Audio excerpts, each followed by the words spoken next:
Welcome to Bristol. Bristol has just been awarded Science City status. Earlier this year it was appointed a beacon, which is a coordination centre for national public engagement with science. Bristol has a rich history of science and innovation. It's famous for shipbuilding, its architecture, and is even credited with the invention of the toilet. Today we are here by the suspension bridge, designed by Isambard Kingdom Brunel, and is a milestone in engineering. In this show, Anya and I will investigate why Bristol qualifies for Science City status.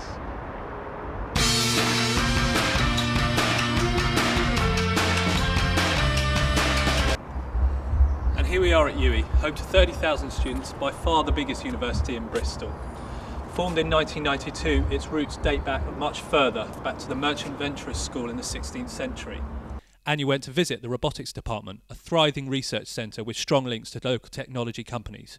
She spoke to a current research student there. So does the institute have connections or work together with local organisations or companies?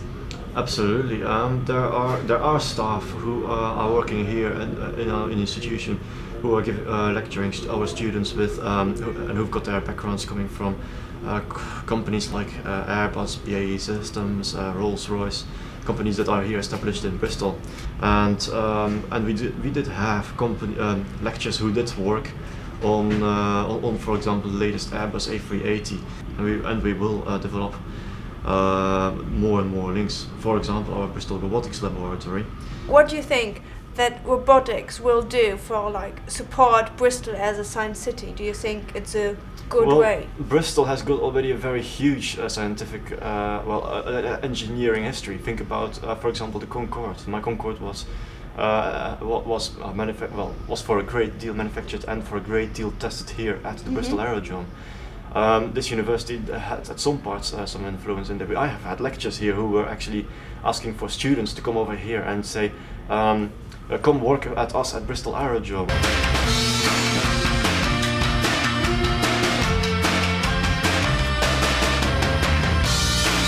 Rolls-Royce is also based here in Bristol and has invested over 75 million in new facilities since 1999. Engineers here build and manufacture the new EJ2000 afterburner turbofan jet engine, which is used in the new Eurofighter. This creates over 90 kilonewtons of thrust, which is quite fast, I think. Airbus employs over 4,000 people in its enormous facility in the heart of Bristol's aerospace district, a major wing of the business involved in the design and build of wings. Engineers work on flight physics and wing integration for all Airbus aircraft, including the 300-ton A380 Super Jumbo. Once finished, the wings must make their way to France by road and ferry. If only they could fly.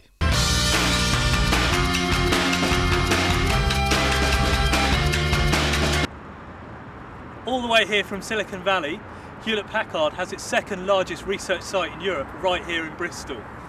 It produced the world's first PC, and the company says it exists to make technical contribution for the advancement of humanity. A noble claim. At the moment it's coming up with things like next generation data centres and digital media platforms. Geeky. Telephony. Mobile phone operator Orange runs its UK-based operations from here in Bristol. With over 100 million users worldwide, Orange must develop its science and technology for its network to cope with the multimedia applications that customers require in a 3G age.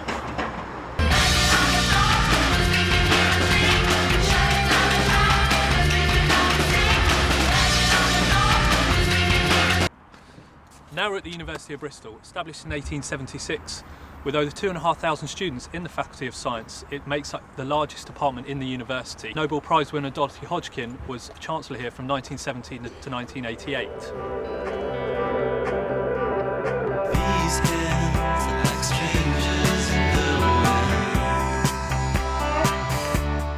We're here by Explore Bristol, a trendy science centre by the harbour side. This is where all the kids go crazy about pushing the buttons. So Jim, what does the Life Science team do in the science centre? Well, we basically do anything that involves interaction with the public. So we do science busking, when we get some fun activities to engage with, we do explaining, where we just make the exhibits make a bit more sense to people, and we present the shows as well. So what's the latest exhibition? The latest exhibition would be Inside DNA, it's our newest one. all about genetics and human body. Was there any collaboration with local companies or the universities? They use the Cider Institute, which is part of the Wellcome Trust, to get some of the research. So are there any events planned in collaboration with the universities or local companies in Bristol? Normally do events with different universities. We do Meet the Experts, which often involves Bristol or UE scientists. Okay, and so what do you think how does Bristol contribute to Bristol being a science city? Well, Bristol is sort of at the heart of science education, I think. It's right in the centre of the city. It's here for everyone to come and enjoy, young or old. So it's not just about the kids, it's about the old people too. And we've had, I think it's been about 3 million people in the last 7 years coming to have a look and explore.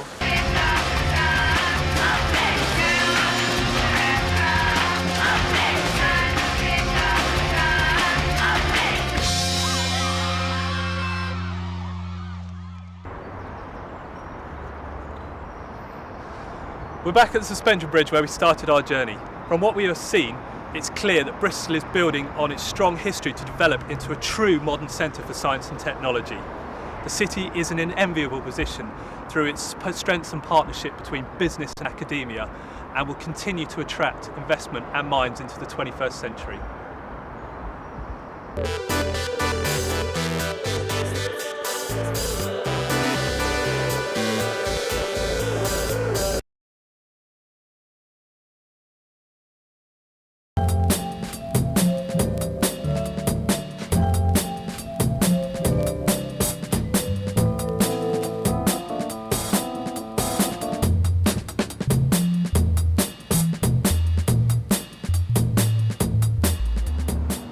Suspension bridge. Yeah. What about Bristol Dog? Ricky Pollard? Yeah. Hi guys. Hi Rosie. We got yours in. Oh, lovely. What's going on? We were just talking about, what defines Bristol. Cider. Cider. I wonder how it's made. Let's go find out. Well, wait. What about my pint? We're heading into the countryside outside Bristol to Pass Vale Farm, home of the Somerset Cider Company where the famous Burrow Hill cider is produced.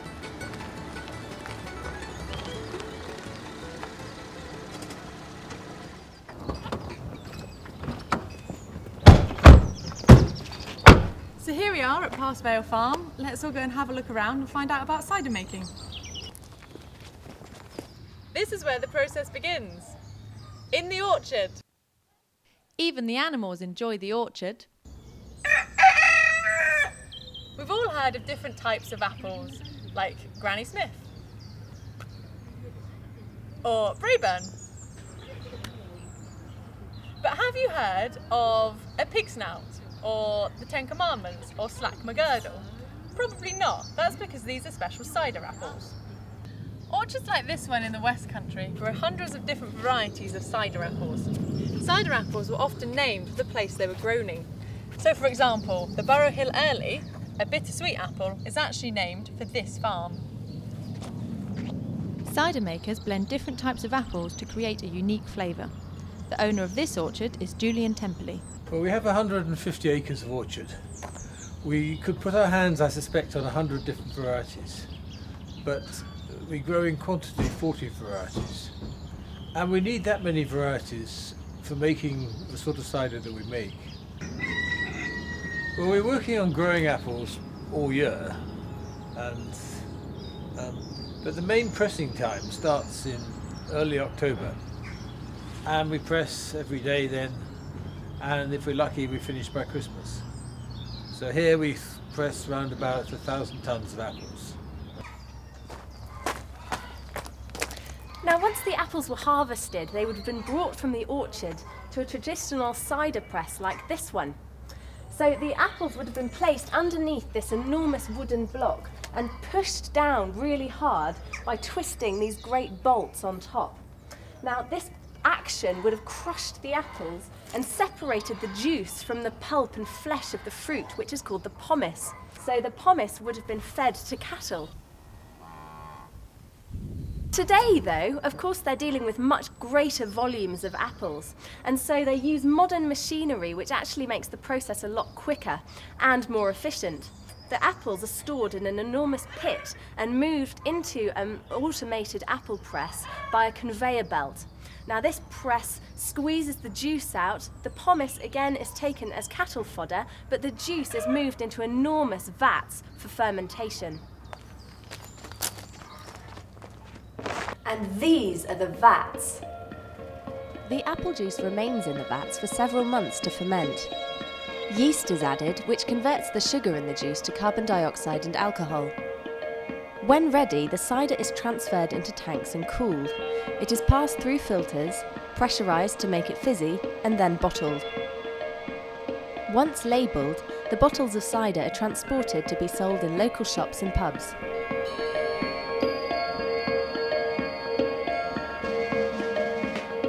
The farm makes 90,000 gallons of cider each year, half of which is turned into cider brandy in the distillery.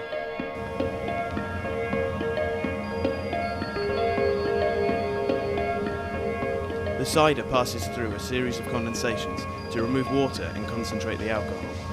I spoke to the distiller, Tim Edwards, to find out more.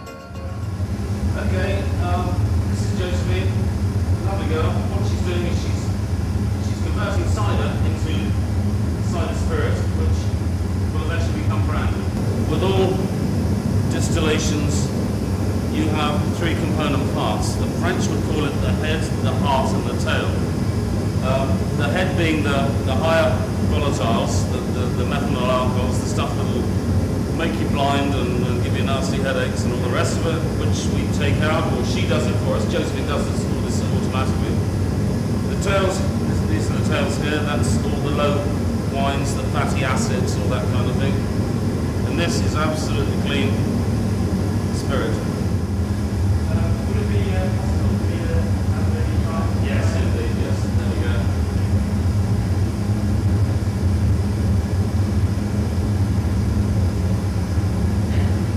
Very strong, very strong indeed. I can see how it's going. Excellent.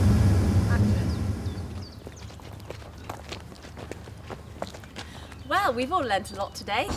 I've learned about apples. I've learnt about cider. And I've learned about distillation. Well, where's Rowan? I don't know, where is he?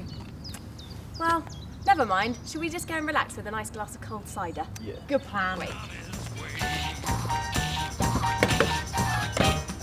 I am the cider drinker. While those city guys have been pottering around the farm, I've been doing some real research. I've managed to find myself a pub that sells the real, finished product of Boreal Hill cider.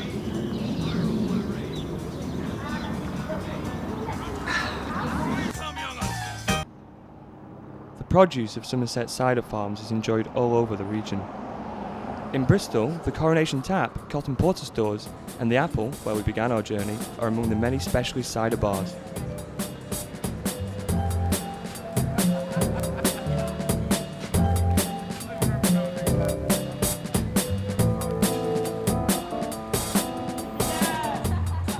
Well, that was a fun day. Yeah, it was really good. Now we know more about cider, I guess we can enjoy it that little bit more. I had a great time at the pub. Cheers.